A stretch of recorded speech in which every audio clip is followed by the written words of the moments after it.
football. I've been watching it for 40 years. Are you kidding me? You're listening to Winning Cures Everything. Game day, baby. Wake up or get out. Here's your host, A confident young man, a superb athlete. Gary Seegers. Welcome in, Winning Cures Everything. It is the Sunday, November 27th edition of the show. I am your host, Gary Seegers. You can follow me on Twitter at GaryWCE. This is the Week 13 recap. That's right, the final regular season recap of the year. How exciting, right? I mean, this has been an absolute grind. 3 straight months plus of going over college football games. I am... I'll tell you, I'm a little excited to only have 10 games to go over next week. We've only got championship stuff. We've got 8 games next Saturday, 2 on Friday night, and they are all championship level. Sunday, we're going to figure out the college football playoff situation, and then we got bowl season. We got a week of Army-Navy where I don't have to worry about nothing for a little while other than bowl prep. And then we go from there. I'm pumped about it. I'm sure that you all are as well. Hopefully everybody's having a good Sunday morning. Let me first tell you that the show is brought to you by BetUS. It is America's premier online sportsbook. They are America's favorite sportsbook since 1994. That's right, they've been doing this a very long time. Fast payouts, incredible customer service, all of the wonderful things that you would want out of a sportsbook, and they give you a ton of options to bet on. That's kind of the biggest thing here. They will also give you, by the way, if you feel like just trying it out, you don't want to deposit yet, you know, all that wonderful stuff, go sign up at the link that's in the description. You can get a $50 free play with no deposit required just by signing up over at BetUS. So take advantage of the deal. I'm telling you, favorite place to bet online. It is perfect. So BetUS.com. And, of course, I host the BetUS College Football Show every Tuesday and Wednesday at, 1 p.m. Eastern Time. That's right. So 1 p.m. Eastern Time every Tuesday and Wednesday. So make sure and subscribe to that. The link is in the description for that one as well. We are also brought to you by Flow Sports. That's right. They bring you 25,000 different sporting events at absolutely fantastic deals that they've got going on with all the Black Friday, Cyber Monday, whatever stuff that's going on. So go ahead and check them out as well. Flowsports.tv. That'll be your spot to check that out. There's a link in the description where if you go through that, it'll help me out. So go ahead and click on that Flow Sports right there. All right, we got some news to discuss before we actually get into games. Hopefully, again, everybody's having a good Sunday morning. We got some things to talk about. As always, feel free to jump into the chat. We'll talk about whatever you guys want to talk about, and I've got a list of games that we will be discussing. So first off, overnight, after I'd already gone to bed, David Shaw steps down as the head coach at Stanford. Kind of a big deal. Not totally unexpected, though. And here's the situation. This is not him stepping down because of, the super poor results that they've had over the past 3-4 years, however long it's been. This is that school is not giving him a fighting chance to be competitive. Just bottom line.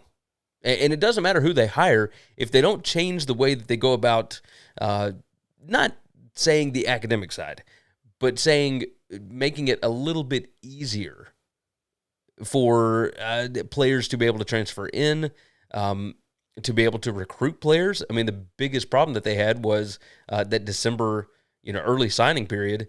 Well, I mean, the schedule doesn't line up for them.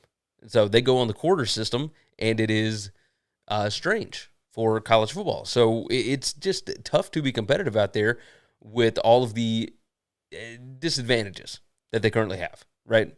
So this was not super unexpected. I'm not sure who they're going to go get. I think Bloomgren, the guy at Rice, was, he's been talked about quite a bit because he came from Shaw's staff.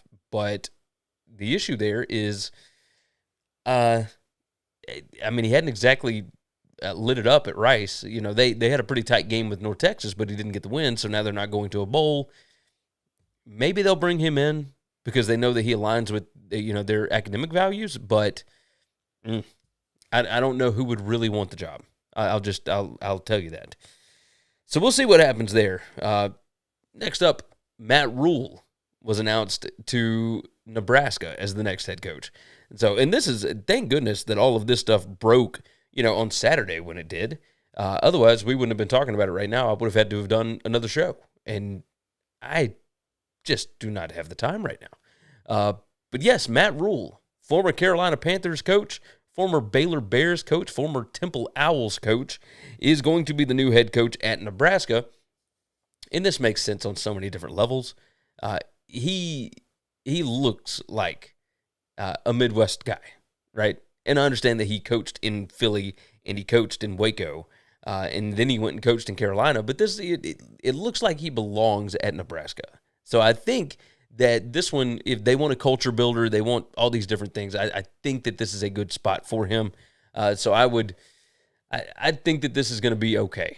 And we'll go through and actually rate it. Double O'Neill jumped in. Let the chaos begin. Yeah, it's absolute mayhem. Absolute mayhem. But yeah, Rhule to Nebraska, I think, is a good fit, a good hire. Trev Alberts did a pretty good job with this. Cheers to him. Cheers to him for getting that done. Hugh Freeze to Auburn, it would appear. And I'm a little bit shocked about this one, right? And this is one of the more ridiculous hirings possible. But let me tell you that they have not made this official. Auburn has not. Bobby Louder and bunch, of course, Jimmy Rain, etc. All the Auburn boosters have been known in the past to leak things to kind of gauge the public's interest on them, right? So I'm not certain if this was leaked from the Freeze camp or if this was leaked from the Auburn boosters camp. But either way, it sounded when it comes from Pete Thamel, I tend to trust it, right? And not just him, Dennis Dodd over at CBS, etc., right? There are a lot of big name reporters that only really go with information that they trust. Those are two of the guys that do. I trust those guys to be able to give us good information, even when it comes to Hugh Freeze and Auburn, right? But I don't know where this leak is coming from, but it is shocking to the core that Hugh Freeze would be the next head coach at Auburn.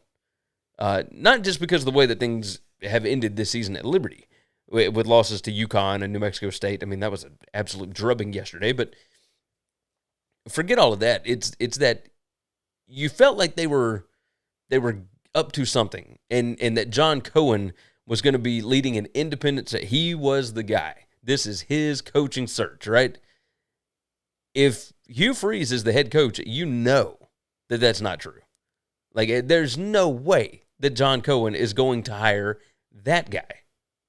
So it immediately just takes the legs out from under your new AD right off the bat. So the hire doesn't make sense to me, like at all. But I mean, cheers to him, I guess. Like again, it doesn't make sense. I think he would win there. I think as far as like actually making sense, Hugh Freeze and Auburn go together. I mean, that is a perfect fit. But man, until it's made official, like I'm wary. I'm wary of it. Florida Atlantic fired Willie Taggart, and yeah, this makes sense. FAU lost in double overtime, I want to say, to Western Kentucky yesterday. That's not the reason that he got fired. The reason that he got fired is because FAU should be better than they have been.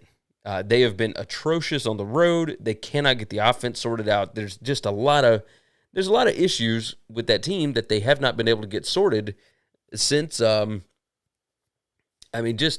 a lot of issues with Florida Atlantic. I will say that. And Willie Taggart is the head of it, and he's had plenty of time to be able to get this thing sorted out. But you can't be losing at home to Western Kentucky. I know WKU is a good team, but that's an issue. You should be better than not just that, but just 5-7 or 6-6.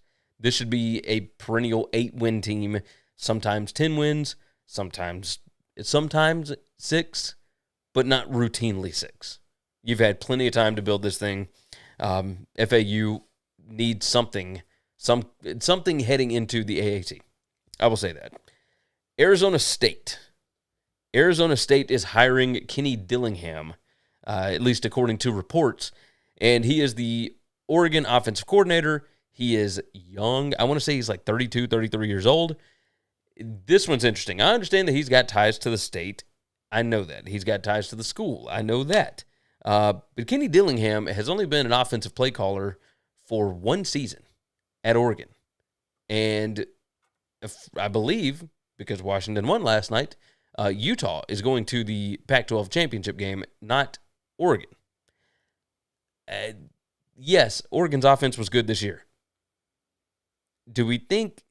I want to know who made the hire at Arizona State. I've got questions.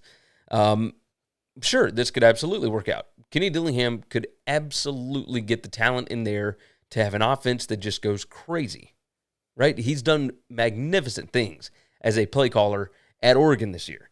Yes, he learned under Mike Norvell. He was under Gus Malzahn for a year at Auburn. There's a lot. He was with Norvell at Memphis. He was with Norvell at Florida State. He was with Gus Malzahn at Auburn.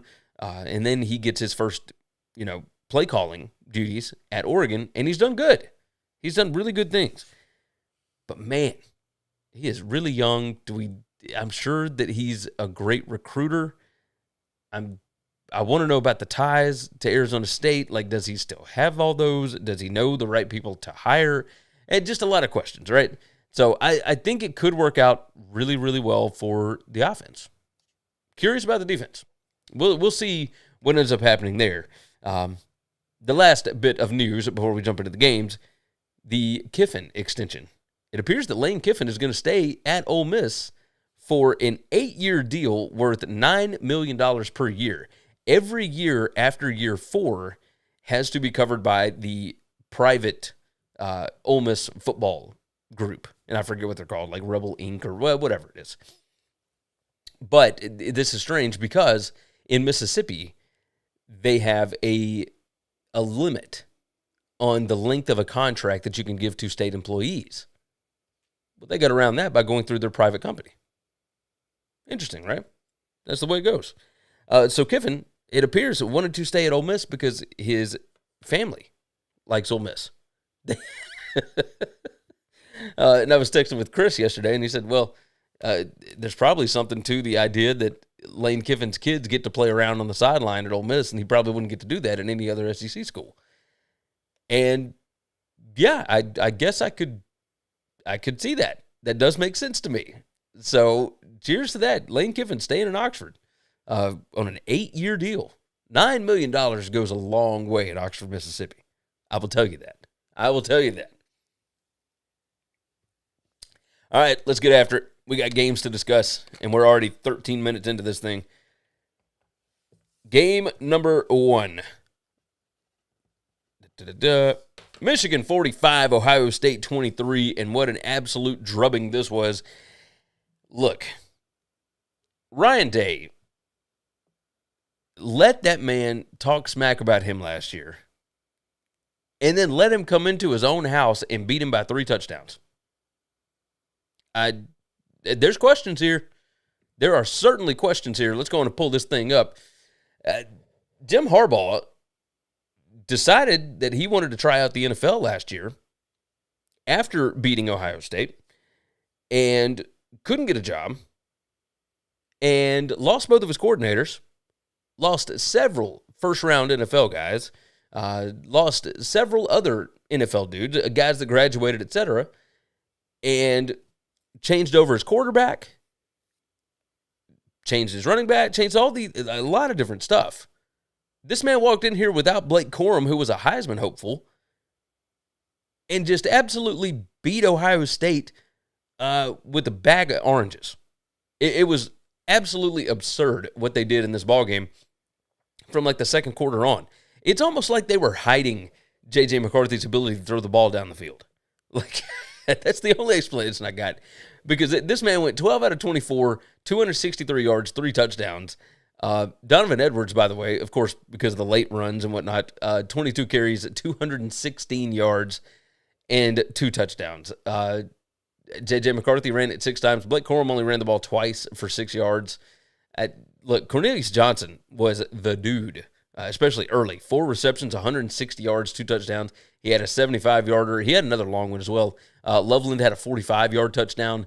Like, this was – Ohio State didn't know what to do. It's like they did not prepare for this at all. Like, I can't even – the fact that Michigan outgained Ohio State on offense, and yeah, the rushing was part of it, but like the passing was, I mean, Michigan passed for more yards than they ran for. That's insane. That I don't know of any world where that should happen, and yet it did. So Ohio State won time of possession, as Parker would tell you, that does not matter. It is quality possessions that matters. Quality possession rate, equal rate, if you will. So, yeah, cheers to Michigan for just taking a club to Ohio State's hopes for the playoff, the national championship. This is the first time that they have beaten Ohio State in Columbus since, 2000? Is that right? I mean, it was something ridiculous yesterday that I was reading on. Let's see. I mean, it's the second straight year, and... Oh, yeah. They now have a 2-game winning streak in the game for the first time in 22 years. That's pretty big. I mean, there we go. First time since 2000 that they have beaten them there. This was insane. Absolutely insane. And now Michigan gets to go play Purdue in the Big Ten Conference Championship game. Scotty 5775 jumps in. College football is a must-watch schizophrenic person. Yeah, it is. And Double O'Neill said kudos to Michigan. Yeah, this was impressive. This was an incredible coaching job by Harbaugh and that bunch. I don't even know what to say. I really thought that Ohio State was going to get their revenge in this game, and now, I mean, there's all kind of questions going on in Columbus at this point, because you really thought that C.J. Stroud was going to get the Heisman this year, that it just all the things that you would expect, right? Because there was a lot of hype on him all offseason. And it looks like he's going to leave Columbus without a win against Michigan as a starting quarterback. And I think that's the first time that's been done since the 90s. I mean, it is really crazy to think about. But again, cheers to Michigan for getting this thing done, because, man, what an absolutely epic ball game that was to watch. That was a lot of fun, especially for Michigan fans, I'm sure. But just as a unbiased observer, I enjoyed myself watching that ball game. Next on the docket, South Carolina 31. Let's turn a little music on. Scotty said, is Michigan now number 2 in the playoff ratings? Yes. Georgia ain't going nowhere. Like, Georgia's still going to be there. So, they will still be number 1. No worries there. Michigan will be number 2. TCU probably number 3. USC probably number 4, I guess. We'll see. All right. South Carolina 31, Clemson 30. And how awesome. South Carolina just continued to get up off the mat. I loved it. Spencer Rattler, this is what I thought we were going to get all season. And it's not that Rattler had like an extraordinary numbers day, right? 25 out of 39 for 360 yards, 2 touchdowns, 2 picks. The running game did effectively nothing. 31 rushes for 54 yards. This was also, by the way, a special teams day. Like, South Carolina forced a couple of fumbles on kicks, and that was kind of the change in the game. I mean, it was the way that this thing went back and forth early. Clemson jumped out to that 14-0 lead. It kind of looked like it was going to get sideways. Went into the half 23-14. Came out in the second half, and yeah, I mean, it kind of blows your mind. Jaheim Bell had an early touchdown in the third quarter, and then Will Shipley, with 4:35 left, made it 30-21, and then right back down the field, a 72-yard pass from Spencer Rattler to Antoine Wells Jr., who's the transfer from James Madison that I thought was going to be awesome all year. I think they call him Juice Wells. But regardless, this was, you start out the game with a pick six. And I got to tell you, I was a little bit shocked that South Carolina was able to do what they were able to do. And they went down 14-0, and it did not faze them. So, and Double O'Neal jumped in. He said, didn't see South Carolina stomping Clemson. Well, I don't know that they stomped them. They won by 1 point. I don't know that that's a stomping. But this was certainly, this was interesting, right? They did finally stop them in the fourth quarter. Clemson did not score a point in the fourth. But this, if you look at the plays, Clemson fumbled a kick. They threw an interception. Like, just late in that game, they just did not have the poise. And South Carolina did. Like, once South Carolina went up on them, Clemson went 3 and out. They went 2 plays interception, 5 plays punt, and then they fumbled a kick. I mean, there you go. Like, this Clemson team we knew was not great anyway. But to have South Carolina, which, by the way, you would not believe the amount of people that were making fun of me about picking South Carolina to go 8-4 after that loss to Missouri. Like, in the preseason, I picked South Carolina to go 8-4. And then they lost at home to Missouri. And people, this is ridiculous. What a crazy pick. Like, well, look now. College football's nuts, man. Like, absolutely nuts. Cheers to Spencer Rattler. That was an awesome, awesome performance. Again, it was not like Herculean. It wasn't the best performance you'll ever see from a quarterback, but it was really good. It was certainly better than what DJ Uiagalelei did. He was 8 out of 29 for 99 yards, 1 touchdown, 1 interception. Will Shipley did his best to keep them in it, 15 carries, 132. Scotty jumps in. I thought you were crazy. Yeah, but here we are, South Carolina, 8 wins. Who'd have thunk it? Who'd have thunk it? Clemson just, they're gonna do something with their staff. It would not shock me to see Jeff Scott back on staff. Absolutely would not shock me at all. Not in the slightest. Not in the slightest. All right, we're gonna move off of that one. Let's jump into this question right quick. There may not be a question. Cason Chaney. I hope I'm saying that right. Sorry, buddy. My top 3 Heisman: Bijan Robinson, Caleb Williams, Max Duggan. The Heisman is supposed to go to the best player, and those 3 are the best players on their teams. I would venture to say that Bryce Young should be included in that. If you're going to include Bijan, you got to include Bryce, I think. Caleb Williams is going to win the thing. Like, if you watched that Notre Dame game last night, and we're going to talk about it in a minute, that was absolutely absurd. I mean, just what he did against Notre Dame was uncanny. Just ridiculous. Scotty said DJ has to go. I don't know that I necessarily agree with that. I just think you probably need somebody else to start, and maybe DJ could sit behind. But it's really, like, does DJ want to stay there and try and develop, or does he think he's not going to develop because he hasn't in 2 years? Like, he played a lot better throughout this season. His overall numbers are better, but it's not gone well. I will say that. It has not gone well for DJ there. I would imagine he's going to transfer back over to California somewhere, maybe UCLA. We'll see. We'll see what he ends up doing. But moving along, let's write this down. Texas A&M 38, LSU 25. This is, I don't know what to say about this ball game. I mean, I watched this and it still doesn't make sense to me, right? Devon A-Chain ran 38 times for 215 yards. The Daniels kid that came in behind him ran 4 times for 39 yards. I mean, Connor Wigman only had to throw the ball 18 times against LSU's defense. Like, this is this is mayhem. Like, LSU had a chance to be the first 2-loss playoff team. All they had to do was go in and beat Georgia next week, and they were set up. And now I don't think you can get there at a 9-3 record. Scotty said, I bet LSU thought Texas A&M was a total shipwreck.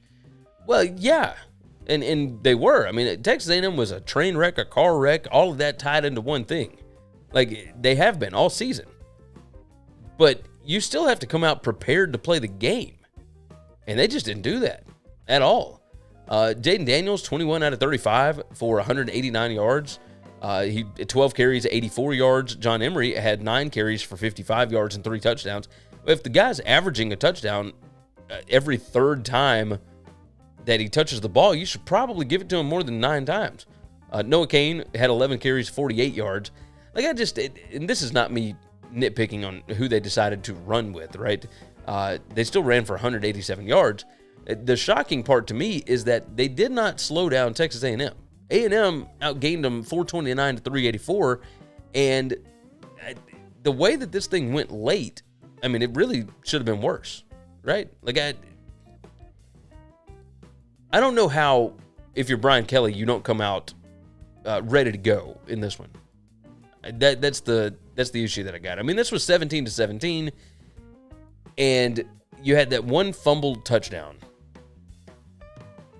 And I mean, we'll see. We'll see what ends up happening here.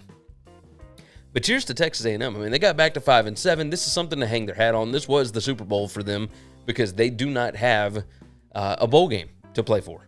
I mean, I guess maybe they can make it if, and I don't know what all happened with the 5-7 or 5-6 teams last night. I don't know who all was able to get into a bowl. But I think that they're done, which they haven't played a bowl game in 2 years because of all the COVID mess and whatnot. But either way, let's here, I'll jump off of this game here in a second. But regardless, Connor Wegman looked good. A-Chain looked great coming back. As far as team stats, I mean, the fact that A&M only had to pass the ball for 155 yards. They ran it for 274 on this LSU defense. Like, Matt House is just nuts. Absolutely nuts. So this was a great win for A&M. Rough. Let's see. Kaysen jumps in. Currently 79 bowl eligible team. Okay, so maybe there's a shot. It depends on the APR stuff for A&M. But I don't think they're going bowling. I will certainly say that. So let's see. What was the most important play in the game? Probably the fumble touchdown. That's my guess. So the fumble touchdown, that was the big one. Jaden Daniels ran for a loss of 8. He fumbled, recovered by Damani Richardson. It was returned 27 yards for a touchdown that made it 24-17. And then LSU had to punt after that, and A&M went right back down the field for an 83-yard drive and went up 31-17. I did not expect this. I did not expect this at all. So that is the way that it goes, I suppose. Let's jump back into these questions right quick. Let's see. Kaysen said, I agree with Bryce being in the Heisman race. I'm still torn with Stroud. I think Stroud showed you what he is yesterday. Just throwing it out. You can't get beat by 3 touchdowns. I mean, that's just absurd. And throw 2 picks. I mean, it's... Michigan has 2 top 10 wins, one of which was away, and both were arguably blowouts. Georgia has 1 top 10 win at home. Georgia will be ranked number 1. Why? And that's Colin Bell. Well, here's the deal. Because the committee is biased, and they have seen Georgia do this over and over and over again, and the fact that Michigan has a weaker strength of schedule overall. So forget the top 10 win stuff. Think about this as who has faced tougher competition every single week throughout the season. And Georgia has a tougher strength of schedule than Michigan. Like, Michigan played Hawaii and Colorado State, and I don't even remember who. Oh, UConn, which was, it turns out, actually helped their strength of schedule a little bit. But it certainly would have helped Michigan's case if they had played UCLA this year. I will say that. And it's not going to matter. They're both going to get in. Like, who cares at number 1 and number 2? Like, it doesn't matter. Well, I guess it might matter. We saw it matter last year, for sure. Yeah, if you were number 2, you did not want to play Georgia last year. I'll tell you that. I will tell you that. All right. Moving along, let's talk about the nightcap game.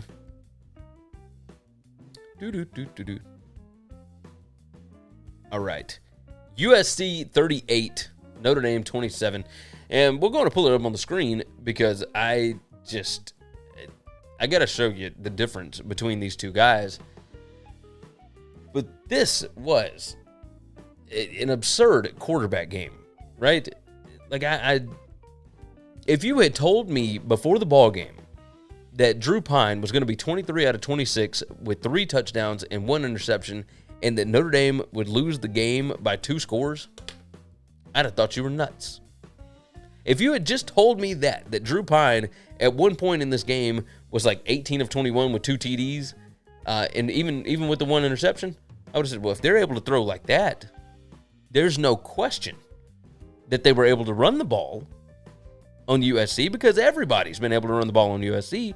And do I think that USC, without Travis Dye, is going to be able to run the ball on Notre Dame? I mean, Austin Jones has been good, but this is Notre Dame. Like, you give me all of that stuff before the game. Just give me these specific numbers. And I would have thought that Notre Dame would win this game outright. And instead, what we got here is Notre Dame ran the ball 26 times for 90 yards. And 1 touchdown. Of course, obviously. That was Diggs. But USC, Austin Jones, 25 carries, 154 yards, and the longest was 24 yards. So it's not like he broke off like some 70-yarder and it padded all the rest of the stats. I mean, it's crazy. Scotty jumped in. To me, USC looked like the real deal with that quarterback playing out of his mind. Yeah, Caleb Williams, 18 out of 22, 232 yards, 1 touchdown. He ran the ball 9 times for 35 yards. It was really a lot more yardage because he was all over the place. But he ran for 3 touchdowns. I mean, this was awesome. Like, USC looks like a fantastic football team. The fact that they were able to hold Notre Dame to 90 yards rushing on 26 attempts is crazy. And if Scotty said he can even punt, yeah, go do a search for Caleb Williams' fingernails and look at what he had on his fingernails last night. And he does it every game. I get that, but it's still very funny. Very funny. This was, I will tell you, Notre Dame looked good even in defeat. But the way that this game went, especially early, just right out of the gate, USC getting a touchdown, 8 plays, 75 yards, right down the teeth of the defense. That certainly did not look great, right? USC then comes out, kicks a field goal after Notre Dame goes 3 and out, and it's 10-0 right off the bat. Notre Dame turns the ball over on downs, and that one got down to, the USC 27. They thought on 4th and 1 they'd be able to get it. It did not happen for them. Now, they did end up scoring there, but, I mean, it was 17-7 at the end of the first half. Immediate fumble in the third quarter, and it makes it 24-7. And there's just no way to recover from that. So Notre Dame had to start throwing the football. I mean, you see what ended up happening here. It became a score fest in the second half. 24-7, 24-14, 31-14, 31-21. Interception leads to more USC points. I mean, this is it. Let's talk about the turnover situation. You got 2 Notre Dame turnovers that both led to points. Like, that's kind of a big deal, right? Like, it continues to happen for USC time and time again. At one point, do we actually think that it is sustainable for USC? Is there a point? Like, I'm not certain anymore. Scotty said, who is playing in the Pac-12 championship? If I'm not mistaken, since Washington won last night, that means that USC gets to play against Utah again. So the one team that beat them, they get to play in Las Vegas. So, tossing it out there. All right, let's take a brief ad real quick. Let's take a slight break. We will be back on the other side with Florida State, Florida, Tulane, Cincinnati, NC State, North Carolina, Oregon State, Oregon, et cetera, et cetera. We got a lot to get through in a very short amount of time, so let's hit it on the other side. Let's check out some things you should know about. College football is back, and BetUS TV has you covered. Every Tuesday and Wednesday at 1 p.m. Eastern, we've got expert game analysis to help you make informed decisions before kickoff, only on the BetUS TV College Football channel. Visit winningcureseverything.com to find everything you need to know about us, including full shows in video or podcast form, gambling picks, merch, the gear we use, and more. If you want more content from me, Gary, visit BetUSTV.com. I host the How to Gamble on Sports show, and from August through January, the BetUS College Football show. You can subscribe to both on YouTube. If you haven't already, subscribe to the podcast on Apple, Spotify, or whatever's your favorite podcast app. And if your app allows it, leave a 5-star written review. Visit the Winning Cures Everything web store to get all kinds of football shirts, hats, hoodies, mugs, and more. Visit winningcureseverything.com/store to see what all we've added. And now, back to the show. All right. Well, as we were going through that, it appears that Wisconsin is going to name Cincinnati's Luke Fickell as their next head coach. I would have sworn it was going to be Jim Leonhard. Fantastic hire by Wisconsin. Like Pete Thamel just released that information. That's a gigantic deal. I haven't even gotten time to process this. But yeah, this is that's huge. That's massive. So I'm shocked that Luke Fickell decided to leave Cincy for Wisconsin as they're about to head into the Big 12. Like did not expect that at all. I really felt like he was I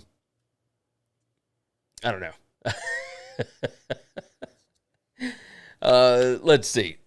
So yeah, Luke Fickell to Wisconsin. It appears that deal is about to be done, and we're going to see some more crazy stuff happen. Like I hope that you guys are ready. Who do you think got the better job? You guys can tell me in the chat. Do you think that Wisconsin had a better hire with Luke Fickell, or Nebraska did with Matt Rhule? What do you think is the better hire? I'm very curious here.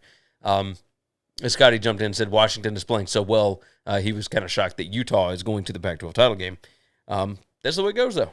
If you're Washington, you can't go on the road and lose to Arizona State. And they did earlier. Let's see. Start our music back up. Let's fire into these ball games because we got to roll through them quick. Florida State 45, Florida 38.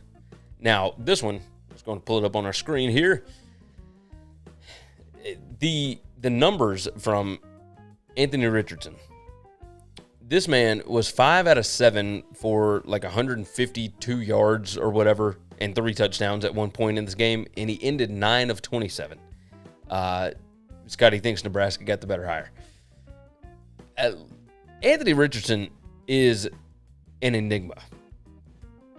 Like, he was throwing the ball so well early and then nothing. He was 5 out of 7 to start. He was 5 out of 17 at one point, ended 9 of 27. That's not great. They're not super efficient. And that's the reason why I thought that Florida State was just going to blow them out. But you look at this, and it's not like Jordan Travis was super efficient either. 13 out of 30, 270 yards, 1 touchdown. This was big play after big play after big play. It was a fantastic Black Friday game. They should keep this game on Black Friday and do it Friday night every single year because I think that it would be absolute mayhem between Mike Norvell and Billy Napier. It doesn't matter who the players are, anything else. I want to see those two coaching like this every year. Ricky Pearsall, 5 receptions, 148 yards. Travis Etienne had 17 carries for 129 yards. Let's see. Trey Benson, 20 carries, 111. 2 receptions, 51 yards. I mean, just insane. Scotty said Anthony Richardson and Spencer Rattler from the same quarterback school. Yeah, it's where, in one instance, they look like they could be the greatest quarterback that's ever walked on the planet. And then you turn around to the next drive, and it looks like they've never played football. It's like they've never tried to throw the thing. It is the most mind-blowing stuff with these two quarterbacks. But Anthony Richardson, again, like, explosive plays. Like, he was able to make exciting, big-time things happen, and it just wasn't enough at the end. But, man, like, what an absolute dynamite football game. Jordan Travis was awesome. 15 carries, by the way, for him for 83 yards and 2 touchdowns. This was, I can't even begin to, like, yeah, Scotty said schizophrenic. That's what this game was. That's how it felt. I mean, it's just big play after big play after big play. And I thought that Florida State had a chance when they went up 38-24 to, like, really put their foot down on this thing the way that they've been doing to all of the other opponents that they've played. And I'll tell you, I thought it was weird that they were favored by 9 and then 9.5, and it never went past 9.5, even though every other podcast that I listened to after our show on BetUS, every one of them gave out Florida State as a pick, and the line didn't move. And I said, okay, something's weird, because there was a lot of movement. There was a lot of money that was coming in on Florida State, and they never moved it to 10. Shocking. I feel Florida State should have won by more, I feel like. But instead, this was a tight ball game. Florida State, by the way, scored 17 points in the third quarter and then only 7 in the fourth. So allowed Florida to hang around a little longer than they planned. But what a hell of a year for Mike Norvell. 9-3 for Florida State. That's big. That's massive. That is absolutely massive. Let me tell you right quick about Valtameri Surf Company. There's a link in the description below. You can go and check them out, valtamerisurfco.com. Use the promo code Gary10. You get 10% off your order. These guys have college town apparel. So like Tuscaloosa Surf Company, Tallahassee Surf Company, etc., right, for Florida State. Like if you're a Florida State fan, obviously. Florida, Gainesville Surf Company. Like they've got, in fact, like fantastic shirts that are super comfortable. The material feels great. I've got 2 of them. I'm a big fan. You should go and check them out. At least give them a website visit. And it's valtamerisurfco.com. Use the promo code Gary10 to get 10% off of your order. Scotty jumped in. I bet Florida State and LSU. So this is why I work for a living. Yeah, I can understand it. Think about that. Those are 2 of the more schizophrenic teams of the entire season. Florida State and LSU. You remember what happened on Labor Day weekend. All right, moving along. We got to move to the AAC. Tulane 27, Cincinnati 24. And William Arata jumps in. He says Tulane versus UCF in AAC championship winner plays LSU in the Cotton Bowl. Certainly seems like it. Certainly looks like it right now. That's what I would imagine is going to happen anyway. But let's see. Let's toss over to this Tulane game. Let's talk about what happened in Cincinnati. Of course, before Luke Fickell decided to leave. There you go. No, there's more people watching now, but Luke Fickell has decided to take the Wisconsin job, it would appear, as reported on by Pete Thamel over at ESPN. So, cheers to Thamel for getting that job. Evan Prater had to start for Cincinnati. That is certainly not something that you wanted to see. Although there were a lot of Cincinnati fans that were clamoring for him pretty much all year. He was a highly rated recruit coming in, but there had to have been a reason why Ben Bryant had been starting all season, right? And you saw it in this game. Prater was 10 out of 26 passing for 102 yards. He did run the ball 18 times for 83 yards. A lot of that was scrambles, stuff to just get out of the pocket, etc. But he's got obvious athleticism. He's got a little bit of zip on the ball, but it did not turn into like a great afternoon passing, for sure. 10 out of 26, 102 yards and 1 pick is not great. Michael Pratt, 13 out of 22, 162 yards, 1 touchdown, ran the ball 9 times for 30 yards. The biggest thing, and I said this on the BetUS show, was I expected Tajay Spears to have a massive game, like a really big game, and he ran the ball 35 times for 181 yards, 2 touchdowns. Cincinnati could not stop him. Couldn't do anything with him. This ball game was about the Tulane defense. Like, that's what this was. You look at the play-by-play, and you see what ended up happening towards the end here. Cincinnati scored a touchdown to go up 24-20. And immediately, Tulane goes right back down the field. But Cincinnati has 2 more opportunities to move the football. And instead, they go 3 and out. 3 plays, -4 yards. And then the next one, 4 plays, -5 yards. And then Tulane just kneels it out. And this was great for Willie Fritz and bunch. And I would imagine that Fritz is probably going to have a new job soon, whether it's Georgia Tech or somewhere, right? I think that this is the time for him to be headed on to bigger and greener pastures, which I don't know that you can get more green than the green wave, but regardless, I love Tulane. I think Willie Fritz would do fantastic at a bigger job. If he stays at Tulane, I think that he can continue having seasons like this. Now, I don't know that he's going to have 10-2 seasons that frequently, but let's just, for a second, think about the fact that this team went 2-10 last year because they were basically living out of a suitcase for most of the year because they were displaced by a hurricane. And instead, they go 2-10 last year. This year, they go 10-2 with effectively the same bunch. They got the same guys. It's just they got rid of the offensive coordinator. He went over to Georgia Tech. Cheers, Chip Long. This was a remarkable turnaround from Tulane. Cincinnati, another great year, 9-3. But I'm curious what Cincy is going to be without Luke Fickell. That is what I'm the most curious about. Let's rapid fire some of these. William jumps in. I think Fritz stays. You might be right about that. We'll see. Scotty said Tulane will beat UCF. UCF defense looked terrible. I wouldn't necessarily bet on that. We've already seen this game once before. The issue here would be Tulane is not great against mobile quarterbacks, as you saw from Prater. And if Plumlee is even half of what he has been, that they will give Tulane some problems. The issue will be whether or not UCF turns the ball over. I'm thinking that they probably will. So we'll see.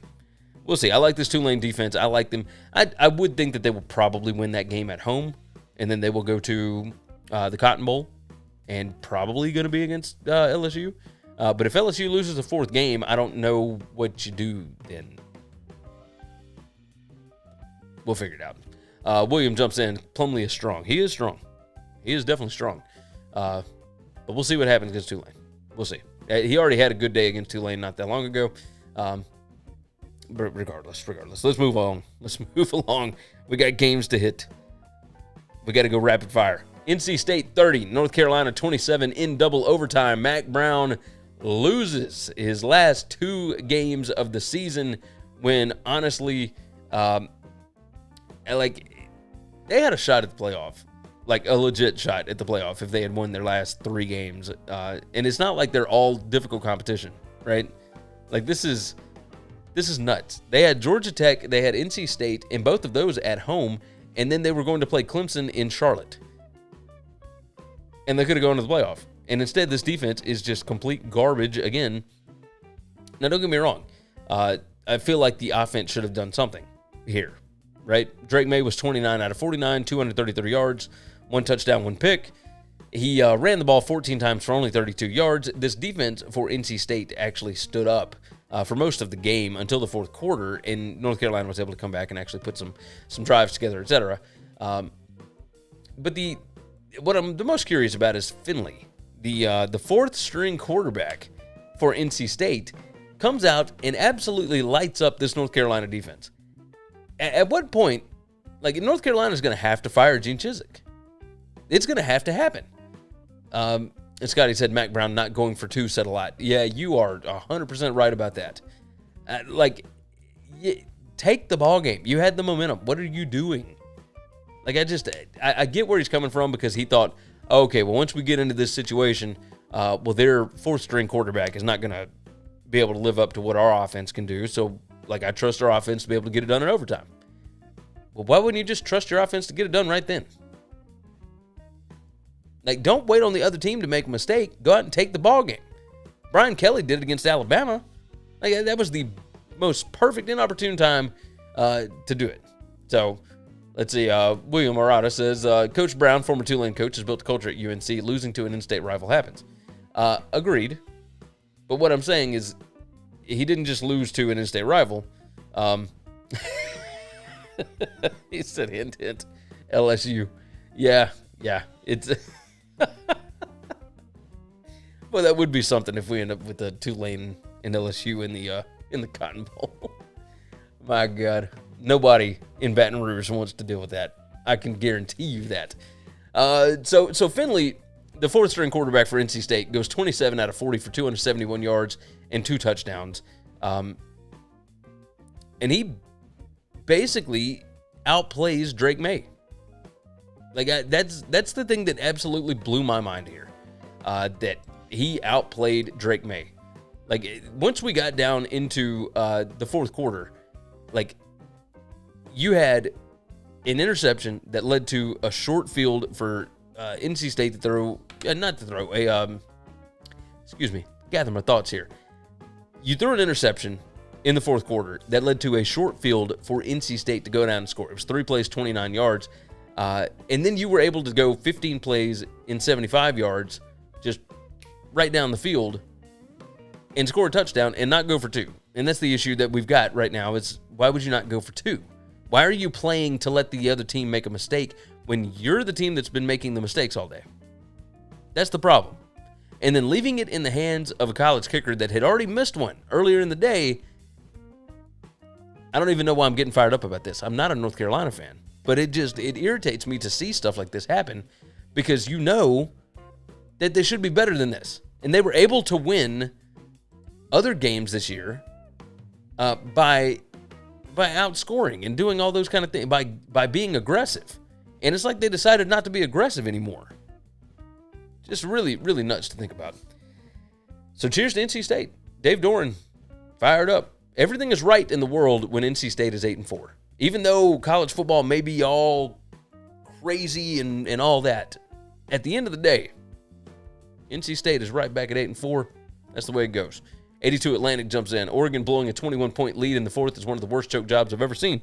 Hey, amazingly, you are right on cue, my friend.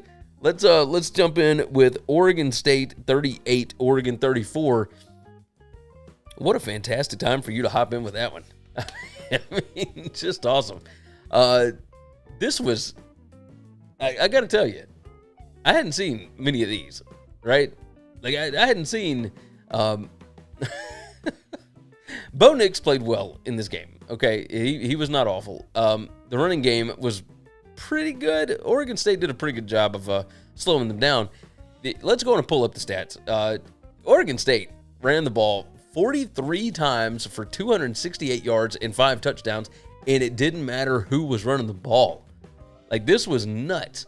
Martinez had 15 carries. Griffin had 8. Fenwick had 8. Newell had 2. Bolden had 1. Gulbranson had 4. Coletto had 1. Like, everybody was gaining yards. They're just tossing it out. It's like dollar bills at the club, man. Everybody's getting money. Like, this is Oregon State only threw the football 13 times. Oregon could not stop them. Dan Lanning had to be absolutely vomiting all over the place. And I'm sure he will be when he goes back and watches this tape, because that is absurd. Absolutely absurd. Why on earth is Oregon throwing the ball 41 times? Like, especially early. Like, if you have that big of a lead, what are you doing? Like, it made zero sense to me. Looking at the play-by-play here, this thing got up to 31-10. 31-10, and that was with, let's see, 4:46 left in the third quarter. Like, what is happening? What is happening to Oregon? You had to have this game, and you give up 28 consecutive points. Like, I just, Link Price said Oregon State prevented us from potentially seeing Georgia smoke Oregon again. I don't think that was going to happen because of the Washington loss, but regardless, like, yes. This, I can't for the life of me understand. Like, you went up 31-10, and then Oregon State outscored you 28-3 in the final 18 minutes of the ball game. And it was like, fumbles and turnover on downs, and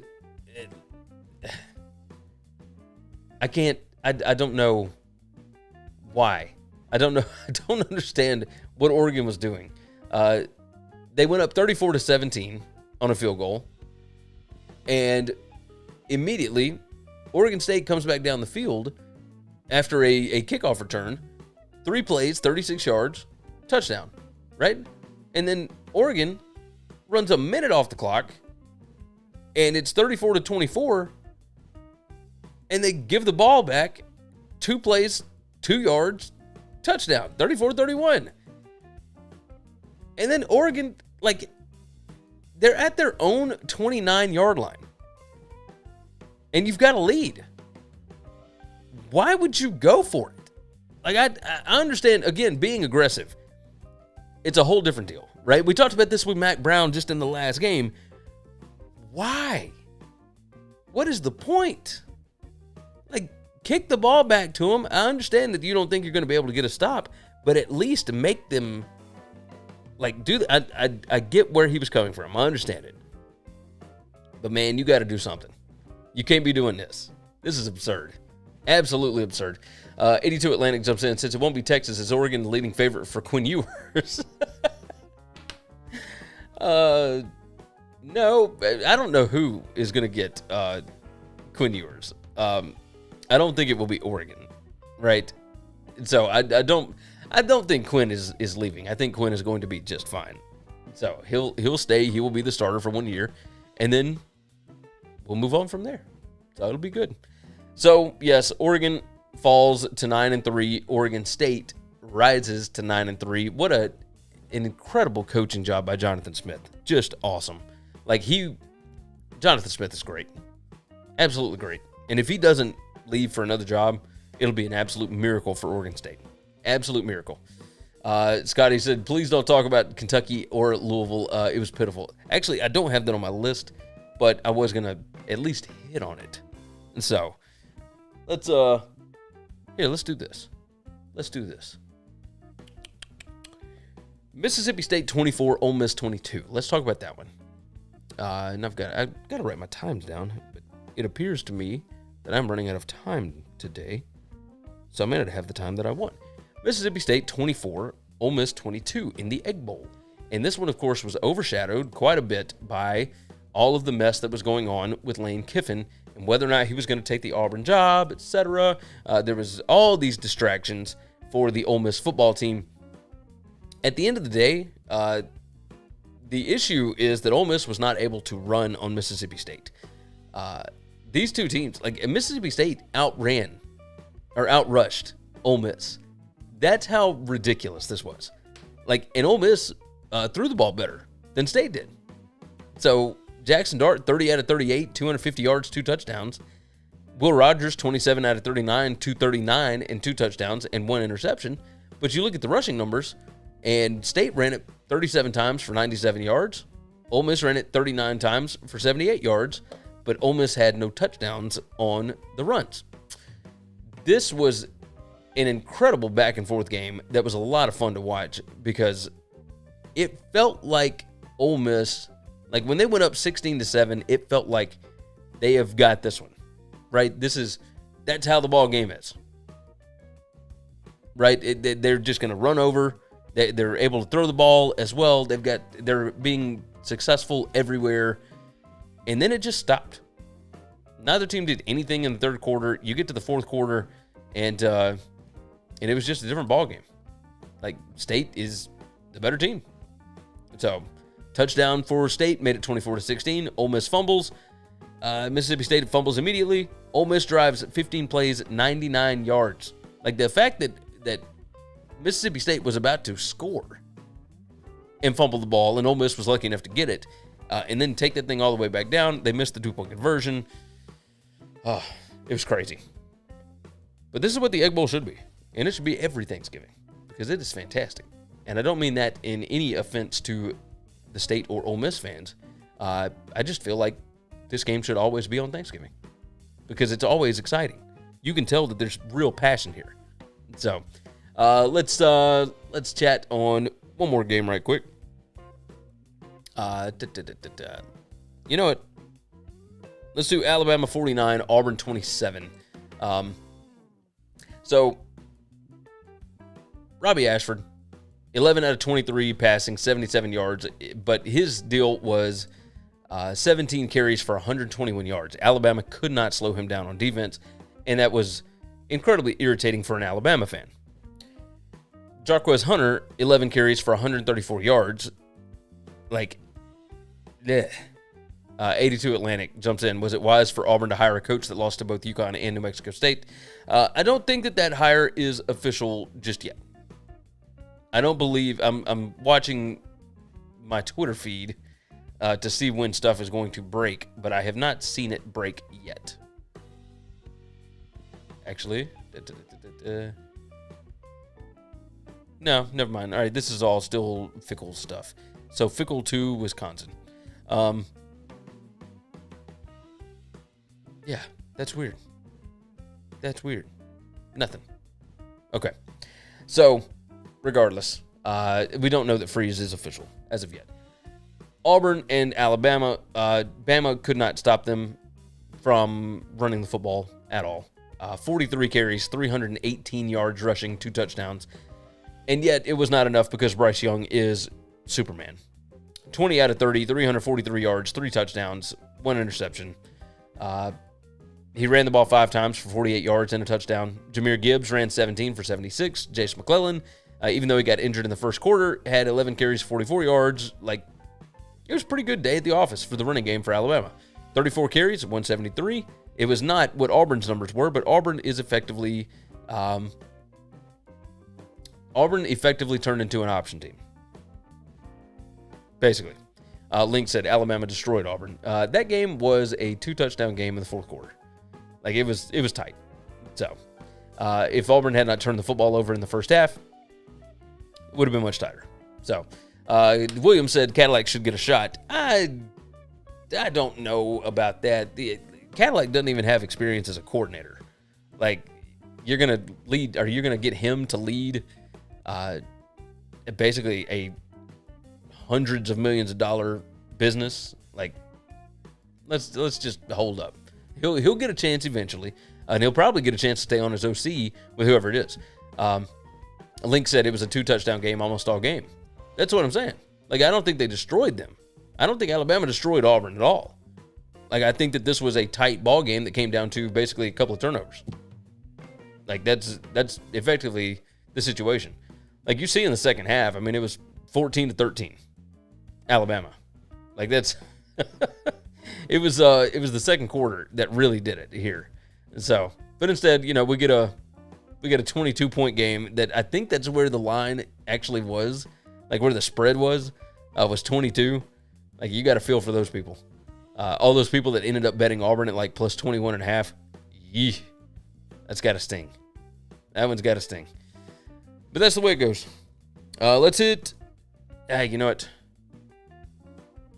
We're not going to do another ad. We're just going to roll through.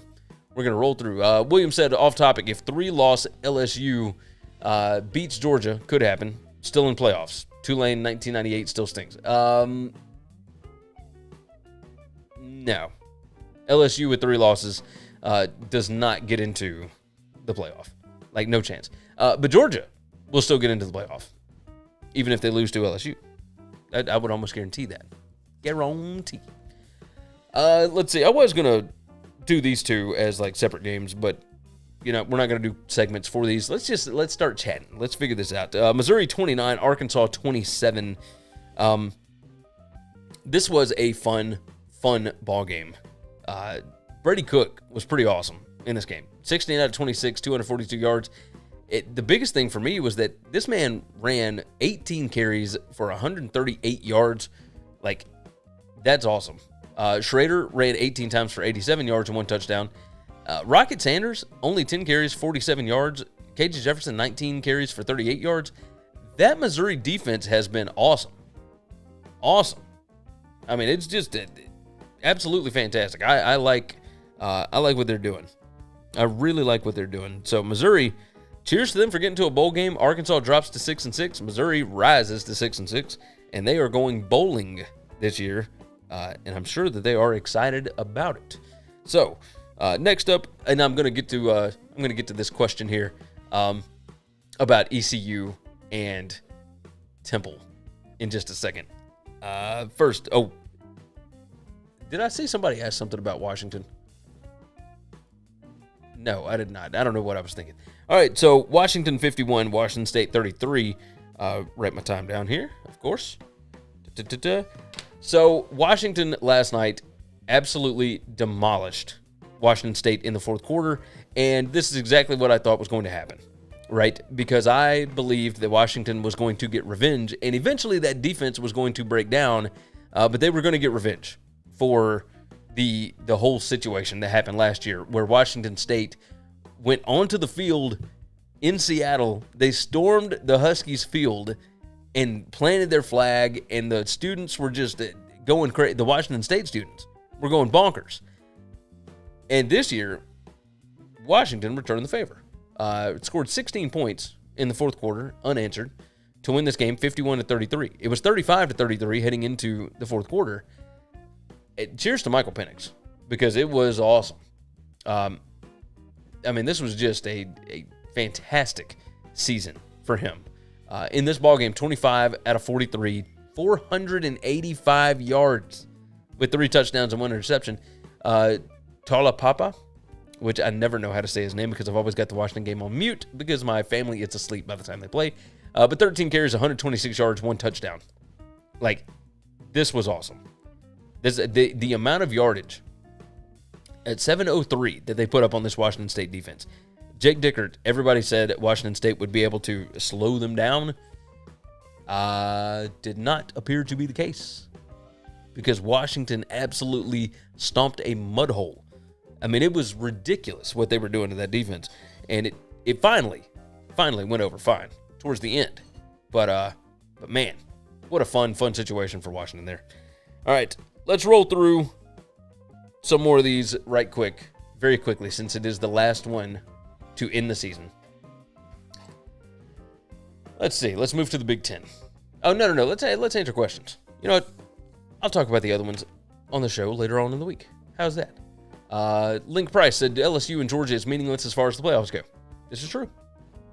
LSU's not going to get in even with the win, and Georgia will still get in even with the loss. 82 Atlantic said, which is worse, East Carolina not covering or East Carolina giving up 46 points to Temple? I don't know that either one is bad, because Temple has actually been pretty good since E.J. Warner took over at quarterback. Like, they've done a good job recently. I mean, they nearly beat Houston. Like, this Temple team is not bad. East Carolina getting the win there is actually a pretty big deal. And so, I mean, props to Mike Houston, what he's doing.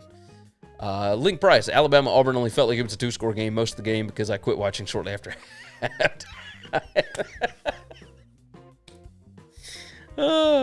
Yeah, I can understand that. I can certainly understand that. I mean, it was 35-14 at the half. Yeah, that's the way it goes. So Williams says, great job this season. Hey, great job to you too, man. I appreciate you guys that tune in and watch the show on Sundays. I have a good time doing it. It's a lot of talking, but it's a good time.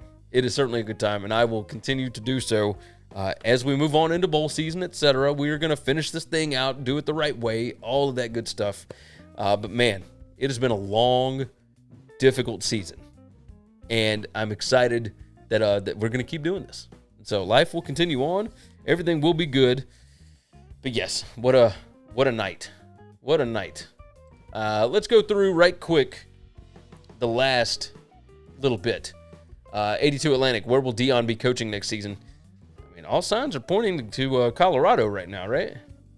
I don't know that that's coming from the Colorado camp, but that's what it appears to be. So we'll see. We'll see what happens. All right. Let's do the Big Ten. I don't think we've actually talked about that yet. Nebraska 24-17 over Iowa, and we know what that means. Iowa will not be, William jumps in, JSU, yeah.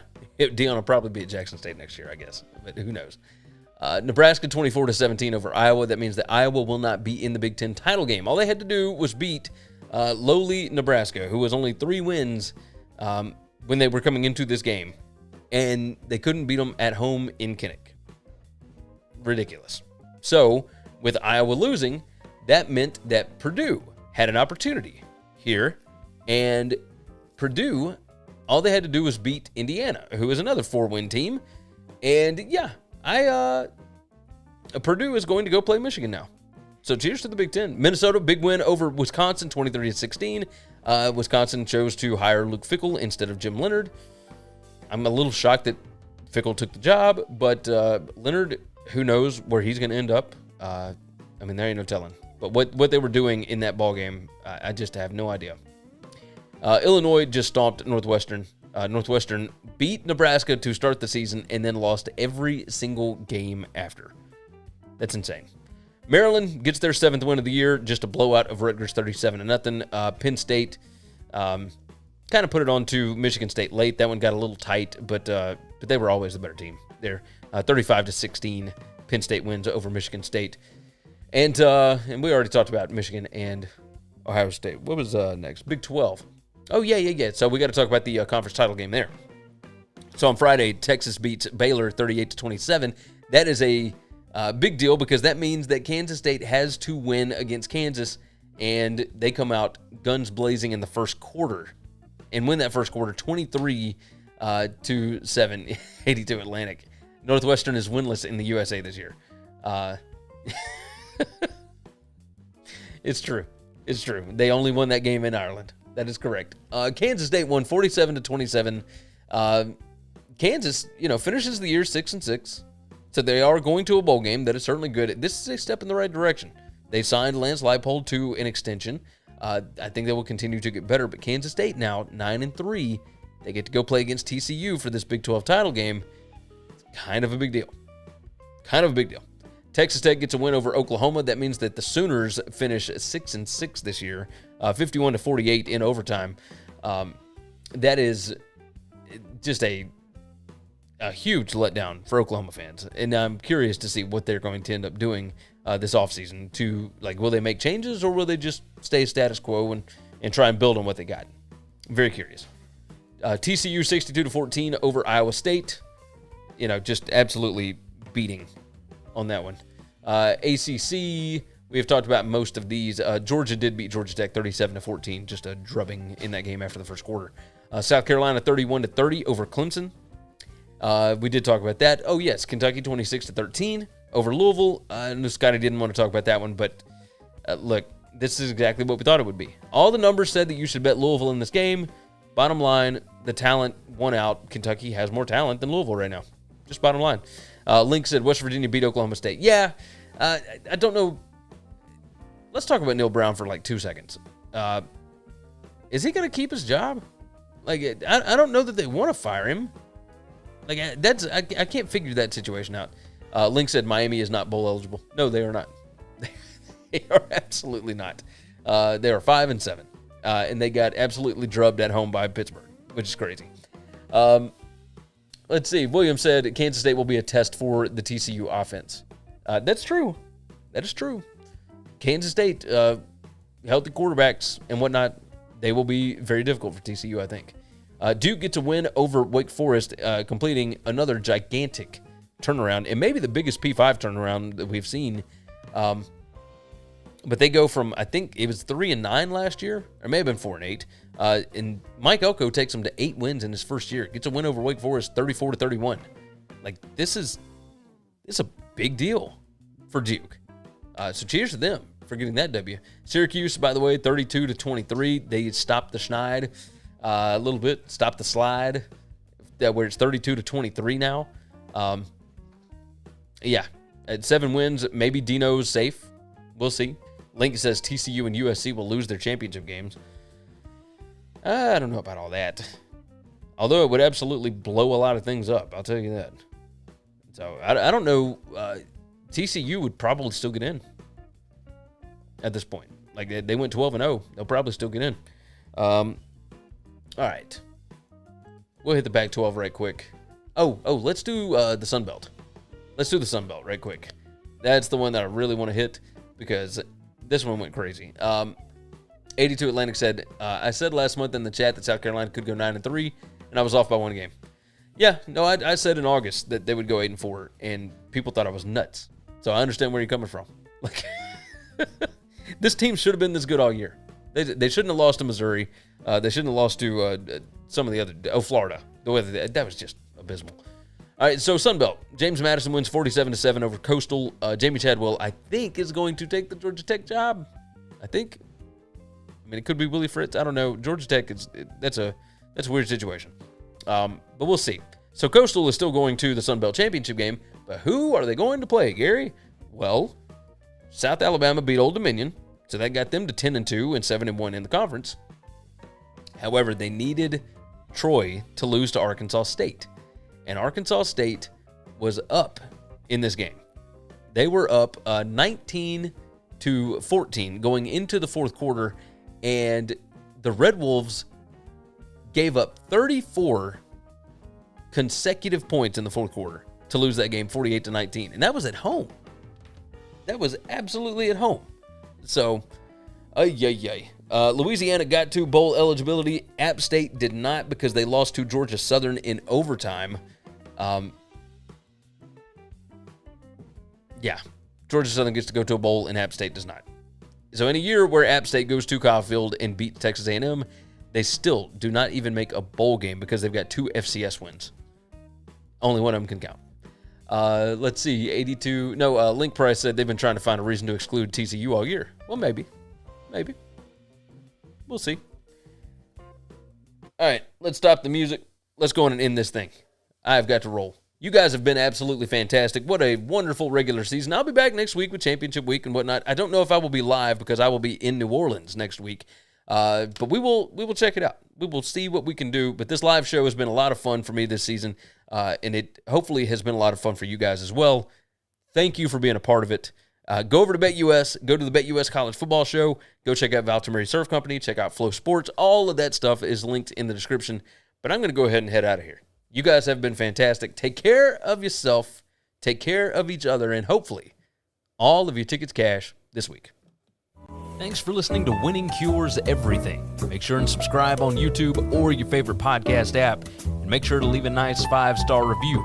You can follow Gary on Twitter @GaryWCE. And the show is @Winning Cures. Be sure to check out the merch in our web store and share the show.